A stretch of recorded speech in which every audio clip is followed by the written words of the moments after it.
कामयाबी वो होती है कि फिर आपके दुश्मन भी खड़े होकर आपकी कामयाबी को कहे कि यार वाह क्या बात है। एग्जैक्ट वही चीज इस वक्त हिंदुस्तान ने काबुल के अंदर की है।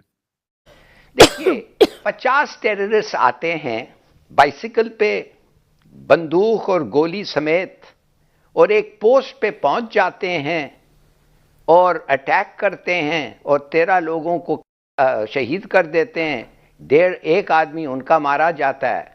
जब डॉलर का मामला होता है ना, तो वो मुसलमान इस्लाम भूल जाता है पाकिस्तान। और हमारे इमरान खान साहब कुछ हैं भी ऐसे, अभी सऊदी गए थे, वहाँ से पैसा लिया।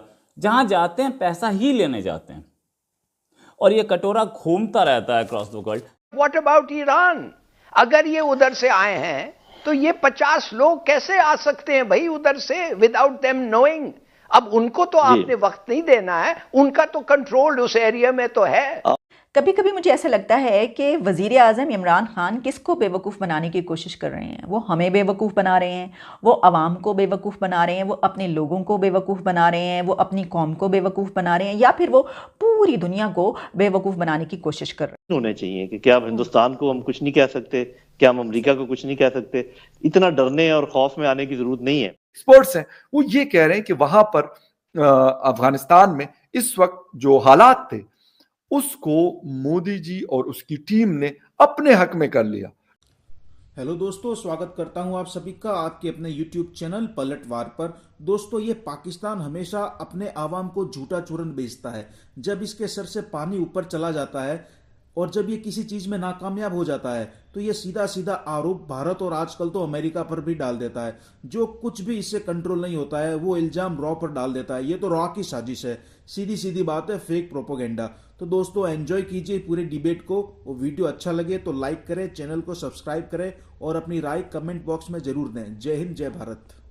आज भी हम अगर यही रोना रो रहे हैं कि यार वहां पे अगर प्रोटेस्ट हुआ किसी का पाकिस्तान के हवाले से, तो उसमें हिंदुस्तान का इन्फ्लुएंस आज भी इतना है कि वहां पे उनके कोई लोग मौजूद नहीं है और फिर भी वहां पे उन लोगों को मोबिलाइज कर सकते हैं। तो इसका मतलब है कि वो हमसे काफी आगे हैं काबुल में आज भी। जो हमें नजर आ रहा था कि हमने उनको बिल्कुल बाहर कर दिया, निकाल बाहर कर दिया। इसमें ईरान की डिप्लोमेसी यकीनन, जो वहाँ के फॉरेन मिनिस्टर है, अफगानिस्तान के डेलीगेशन ने दौरा किया तेहरान का, तेहरान के जो फॉरेन मिनिस्टर है वो दोहा गए और दोहा के जो फॉरेन मिनिस्टर है उन्होंने तेहरान का दौरा किया, और इन सारी जो मीटिंग्स हुई इसमें ये एजेंडा शामिल था। इस वक्त ईरान जिस तरीके से उन्होंने गंदम देने की ऑफर जो थी हिंदुस्तान की तरफ से, उसके लिए भी उन्होंने कहा कि भाई हम आपको फैसिलिटेट करते हैं, आपने अगर देनी है तो हम ये काबुल तक पहुंचा देंगे, आपको कोई परेशानी नहीं होगी, किसी फिक्र की जरूरत नहीं। कि जी क्या हम अफगान तालिबान को कुछ नहीं कह सकते? सवाल 3 होने चाहिए कि क्या हिंदुस्तान को हम कुछ नहीं कह सकते, क्या हम अमेरिका को कुछ नहीं कह सकते? इतना डरने और खौफ में आने की जरूरत नहीं है। जो फैक्टर्स हैं वो क्लियरली बता रहे हैं कि कौन कौन हमसे नाराज है, और इतना टाइम तो लगता है आपको रिएक्शन माउंट करने में जितना अभी ये लगा है। तो अगर आपकी ISI जो है उसका मुकाबला CIA से भी है, उसका मुकाबला रॉ से भी है, उसका मुकाबला कुछ और मुल्कों की इंटेलिजेंस एजेंसी से भी है, तो वो जैसे कहते हैं ना कि हमारी उंगली हमेशा कमजोरों की तरफ उठती है। वो पंजाबी की एक कहावत है कि अगर जो बंदा तगड़ा हो उसको देखकर मुझे तरस आता है, और जो बंदा कमजोर हो उसको देख के मुझे बहुत गुस्सा आता है। तो हमारा गुस्सा जो है, मेरा ख्याल है कि सिर्फ एक डायरेक्शन में है और गलत डायरेक्शन में है। उन्होंने पूरा कोशिश कर रहे हैं, अभी उनको 5-6 महीने हुए हैं, अभी तक उनका पूरा कंट्रोल नहीं है, ना पॉलिटिकल कंट्रोल है, ना इकोनॉमिक कंट्रोल है, ना एडमिनिस्ट्रेटिव कंट्रोल है।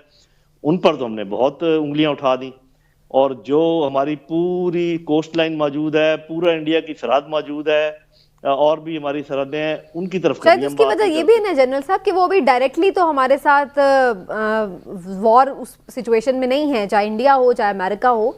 एक जाहिर है इंडिया तो एक हम कह सकते हैं कि प्रॉक्सी वॉर लड़वा रहा है, अमेरिका थोड़ा सा हमारे साथ कोल्ड वॉर कर रहा है शायद, लेकिन ये लोग तो टीटीपी तो बराह रास्त आकर हमें अटैक कर रहे हैं, हमारे फौजियों को भी, हमारे शहरों को भी।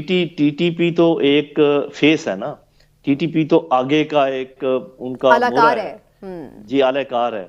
मैं ये कह रहा हूँ कि इस आलाकार का जब भी एक्टिवेट होता है, हम ये भी नहीं सोचते कि यहाँ पर उनके स्लीपर सेल हो सकते हैं, हम ये भी नहीं सोचते कि रॉ उनकी मदद अब भी कर सकता है समुद्र के जरिए भी, और अपने उनके इतना बड़ा बॉर्डर भी है। हम ये भी नहीं सोचते कि CIA भी हमसे बहुत नाखुश है। उन्होंने जितनी उनकी, आपको पता है कि ये हेयरिंग्स हुई हैं, वहां पर क्या उन्होंने कहा, जब भी उनसे कहा गया पाकिस्तान के बारे में, उन्होंने कहा जी वो हम आपको इन कैमरा बताएंगे। एक्सपर्ट्स हैं वो ये कह रहे हैं कि वहां पर अफगानिस्तान में इस वक्त जो हालात थे उसको मोदी जी और उसकी टीम ने अपने हक में कर लिया, जो बिल्कुल ऑपोजिट नजर आ रहा था। यकीन करें, बल्कि हम अगर हिंदुस्तान के मीडिया की बात करें, उन दिनों में मैं और मेरे जैसे और बहुत सारे पाकिस्तानी वहां पे अपेयर हो रहे थे, तो वो कह रहे थे कि मतलब यार हम तो इसकी बात ही नहीं करते, हम इसके हवाले से मतलब जो है हम इनको मानते नहीं है, ये दहशतगर्द है, मतलब जो अफगान तालिबान की हुकूमत है। लेकिन अगर उनकी हुकूमत की बात कर ली जाए, मीडिया एक और पिक्चर दे रहा था, सो दे रहा होगा, बट द थिंग इज कि उनकी हुकूमत ने क्या काम किया इन 6-7 महीनों में। हमने बातें की, उन्होंने काम किया, उन्होंने कोई डोल नहीं पीटा, उन्होंने कोई वावेला नहीं किया कि यार हम काबुल में ये कर देंगे और जलालाबाद में वो कर देंगे और फला कर देंगे, डिमका कर देंगे, ऐसा कोई किसी किस्म का। पहले 2 महीने तो एक सिंगल लाइन की स्टेटमेंट भी न्यू दिल्ली से हमें नजर नहीं आई उनके फॉरेन ऑफिस से। लेकिन क्योंकि वो खामोशी के साथ काम कर रहे थे, और मेरे ख्याल में आज उनके जो सक्सेस का दावा है वो मैं नहीं कर रहा, वो बाकी लोग कर रहे हैं। जो मतलब मैं ये कहता हूं कि जो कहते हैं कि यार ये तो ये हो गया वो हो गया, मतलब वो वही वाली बात है ना कि कामयाबी वो होती है कि फिर आपके दुश्मन भी खड़े होकर आपकी कामयाबी को कहे कि यार वाह क्या बात है। एग्जैक्ट वही चीज इस वक्त हिंदुस्तान ने काबुल के अंदर की है। यूं समझिए हिलाली साहब, आप तो अच्छी तरह इस बात को समझते हैं कि जब आपका बॉक्सर लड़ रहा हो रिंग में, तो जब उसको कभी मार पड़ जाए, उसके नाक से खून निकलने लग जाए, तो उस वक्त तो उसको हूट नहीं किया जा सकता, बल्कि इंतजार करते हैं जब वो बैठ जाता है, उसके कान में फिर फुसर फुसर की जाती है कि ये तुमने क्या किया। तो ये जैसे मैंने कहा कि हमारा सामना किसके साथ है, हमारा सामना बहुत बड़े बड़े हैकल इंटेलिजेंस एजेंसीज के साथ है, और आप उसको समझते हैं, मुझे ज्यादा डिटेल में जाने की जरूरत नहीं। मैंने नाम 1-2 का लिया है, जिनका नाम मैंने नहीं लिया उसके अपने आपको पता है कोई पर्पस है।